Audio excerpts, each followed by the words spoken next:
Hey Eurovision fans, this is Tom coming to you from Shanghai and back for another Eurovision reaction video. Today I'm going to be discussing the Danish entry for Eurovision. That's Ben and Tan singing Yes. We're going to listen, react and see how we think this will do in Rotterdam. So let's kiki. As always, use the timestamps down below in case you want to skip to a certain part. If you know what DMGP stands for, you're my kind of person, make sure you subscribe. This isn't my first reaction to the song. I did a reaction to all the DMGP songs before the competition. I also woke up at 3 AM to watch the show live. So this is my second time watching the live performance. Quick intro to Denmark in the competition. They've won 3 times. Most recently 2013, which was my number 1 that year. That's pretty much the only time they've been in my top 10 rankings. I did like Rasmussen as well. He was my number 10 in 2018. Generally, I consider Denmark to be the designated driver of national finals. Let's face it, Denmark doesn't really like to send anything risky or dangerous. They like to send really good quality, safe pop songs. That's fine. I think that's their niche, that's their identity in the competition. I have no problem with that. They had one risky entry, which was Drama Queen in 2007, but other than that, everything has been very, very safe and kind of the same genre. You know, at the end of the day, it works for them. Their qualification record is pretty excellent. They've got those 2 non-qualifications, 2015 to 2016. Other than that, they've qualified every year since 2008. So that's 9 out of 11. It's pretty difficult to argue with the formula that they're using. In my video last year, I did feel like they need to revamp their national final a little bit. They'd had the same set for the last 4 or 5 years. They did do that this year. They got a new venue with new sets and backgrounds, so that was really cool. I was very happy to see that. In terms of Dance Melody Grand Prix, you know, it was a lot of safe, quite generic, slow, more mellow songs. Ben and Tan was originally my number 3. I didn't bump it up to number 2. We're going to see what I think about it now. My opinion on it has changed since DMGP. Let's watch the live performance and talk about it. Now, my understanding of Ben and Tan is that they were both contestants on X Factor, but not together. Ben was on his own as a solo and Tan was in a girl group. I want to see what the chemistry's like because I don't really remember being worried by it when I watched the performance. Ben and Tan, yes, wanna know my secret? Bang. Super eerie watching the empty stadium this year.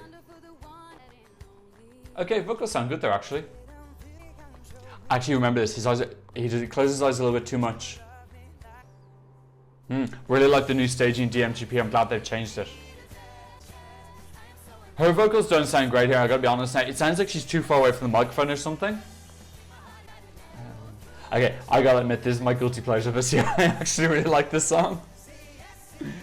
It's so like culty and folky and bland, but I still like it, I don't know why. I think it's because it reminds me of the Scouts. I wasn't in the Scouts, it just reminds me of the Scouts anyway. He just closes his eyes too much, he needs to open his eyes more. Like, I'm not really getting the chemistry from them yet. Like, I think this is what happens when you glue 2 people together. Like, it seems like, it doesn't really seem like it's a, are they singing about each other? I don't know. It seems like a brother and sister singing about like a love triangle with some bisexual person.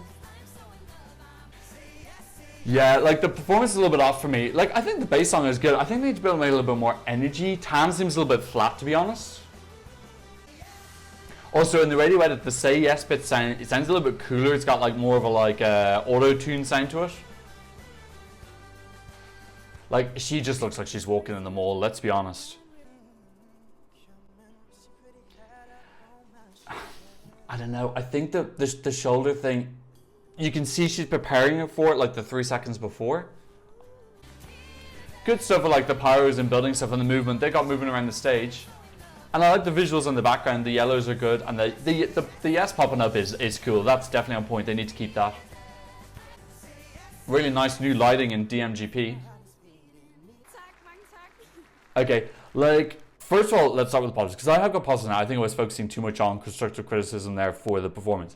I like the song. Look, it's culty and it's folksy, Christian pop. I still like it. It's catchy. It is undeniably catchy, and it's not just that irritating catchy. You know, when you see like you're on TV and you watch an ad and they've got a jingle and that's catchy. That's not good catchy. This is good catchy. Like I don't mind it in my head. I like the Say Yes thing. I think that's fun and immediate and a nice way for people to remember the song.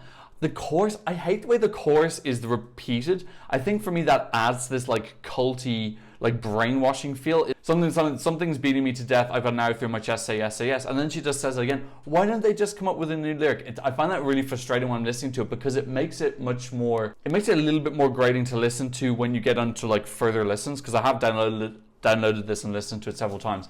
Like a little bit of a small nitpick, but I just feel, I don't know, Was that laziness or lack of imagination? I don't know. Coming to the performance, I do not feel the chemistry here at all.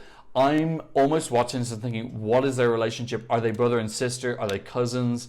Are they singing to each other? It's weird. Like, I don't know what's going on. Like if they don't have chemistry, don't make it into a love song. Try and make it the song be about something else, like saying yes to like life or opportunities or something like that, and they're just like friends singing together. Make that clear. But then, like, when you got lyrics that say like rest your pretty head on my shoulder, and you've got the quite awkward bit where she has to put her head on her shoulder, and like the build up to that feels really unnatural. I think if they are going to do that, they need to cut away to him singing on his own, and then just when he says put your head on your shoulder, have her head move in from outside the screen onto his shoulder, so you don't have to see her like preparing to do it. The vocals I think are okay. There's a little bit at the start where I felt like she was too far away from the microphone, but generally the vocals are very good. They really need to clean up this performance a lot. It's just awkward. The story is confusing. It doesn't make sense. That happens if you glue two people together. I don't know how that process happened, whether it was natural because they liked each other, or whether it was just kind of like Sisters from Germany last year where they did glue each other. And you know, I felt Sisters were lucky because it did seem like they got on. But at the end of the day, you're rolling dice when you just mix people together in an inorganic way. I feel that they should give up on the romance angle and just go for like, maybe like change a couple of lyrics or something and just make this quite clearly about Carpe Diem type theme. Or if they are going to go the love angle, they really need to clean up the chemistry or not put them in situations where the lack of chemistry is so evident. Okay, I'm going to go in for a second listen without talking because I'll notice more stuff when I'm not talking. At the start of the song, why are they not singing to each other? It's just confusing. He's closing his eyes and singing to the camera. Is it a love song to her? Why isn't he looking at her? And then there's this angle where she's 90 degrees from him. She's directly not looking at him. This is why it's so confusing. He's like 30 meters behind her. It's very, very odd. They're both singing about how in love they are with each other, but they can't stand to look at each other. It's weird. It's weird. It feels like it's a sham marriage. They've been forced into a marriage, and they're like, yeah, we're totally happy with this marriage. It just got that like feel where they're like, yeah, we're all happy, just like waiting to get out of people asking them if their marriage is okay. Okay, now, so he's looked at her, this is 1:57, he's gone over and looked at her and she's not looking at him, she's looking at the ground. And so after 2 minutes of absolutely no chemistry, he's like, yeah, put your head on my shoulder. She's looking at the ground again. I'm giving a lot of criticism because literally every single thing I said there is changeable. Nothing I've criticized there is unchangeable. So I hope that they do just sit down and say, look guys, is the chemistry working or not? Is it getting better with time? If it's not getting better, dump it. Go for something that's going to be more authentic. People can pick up on that weird energy. If they are going to go, they need to commit. They need to have them looking at each other early or have some sort of connection so that you understand that this is meant to be a love song. At the end of the day though, this is a very quality song. It's pretty high up on the odds. I'm going to check the odds now in a second. As last year, I think they're going to totally mop up the conservative, more religious vote. Anyone who voted for Leonora last year is going to be voting for this. I think this is better than Leonora. This is a funner song and it's catchier. So like is this semi 2?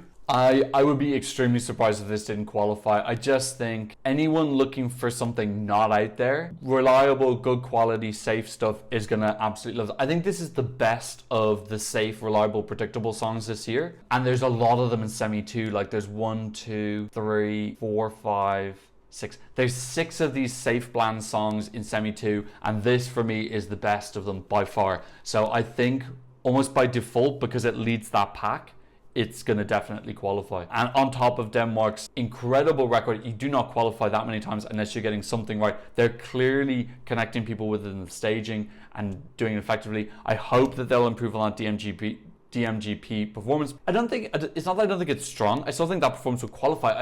If they just made these like quite small, easy changes, I think their ranking, the scoreboard will go quite a lot because they're going to get more of an emotional connection with the people at home. My critiques are coming from a position of I want them to make the most of their opportunity. And I think they're in a pretty good position, to be honest. So that's what I think about Ben and Tan's yes. Please leave a comment section down below. Please say yes to subscribing. And thanks so much for watching. I'll see you in another Eurovision reaction video very soon. Goodbye.